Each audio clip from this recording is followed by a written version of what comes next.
این نیهولکان پخته بعد 10 روزی کشت آنها همین قدر خط کشیده با وجود خرد بودنشان حالت نشونمای آنها در وضع خوب قرار دارد. چابقی اول آغاز یافت و در صحرا کارگرم است. از تماشای این منظره خلاصه کردن ممکن است که با وجود نامساعد آمدن هوا در پرورش نیالهای پخته دهقانان صافدلانه مهنت کردند. در جماعت دهاتی به نام میرزاعلی ویسف در 10 روزه اول ماه می حالت دیگر زمین های پخته به همین زمین مانند بباشد. در جماعت میرزاعلی ویسف 1400 گکتار زمین کشتی پوماندانه گذرانده شد. در این حال زیاده از 60% زمین ها کلتیوات ریاکمه گرفتند و زخیتی سرشده سازی. در این جماعت دهات شغل اساسی ساکنان کشاورزی می باشد. ساکنانش به قدر زمین و آب می رسند.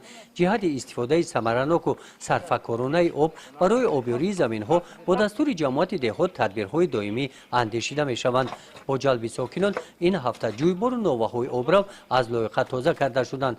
در جماعت دهات غیر از پخته میدان کشت پیاز 80 گکتار را تشکیل می دهد. عین زمان بسیار خوجگی ها به جمع‌آوری حاصل پیاز آمادگی می بینند. در جماعت زیاده 80 گکتار پیاز 56 گکتار کارتوشکا اخال نهوزی با امی مرور زمان نرخ کارتوشکا که چیشید وزی اکثر خوجگی چینده با بزرگ بردستان برای استفاده بردستان پیاز چینی کش سرشدگی هوزی از یک 2 گکتاری که وزی در خوجگی دهخانی سفر اسمان چینده شد زیاده از 80 تن پیاز با سودا برآورد با اهالی ده با شهر روان کرد.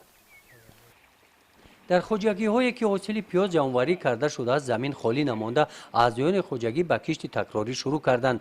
دهقانان این جماعت دهات اهمیت کشت تکراری را خوب درک نمودند.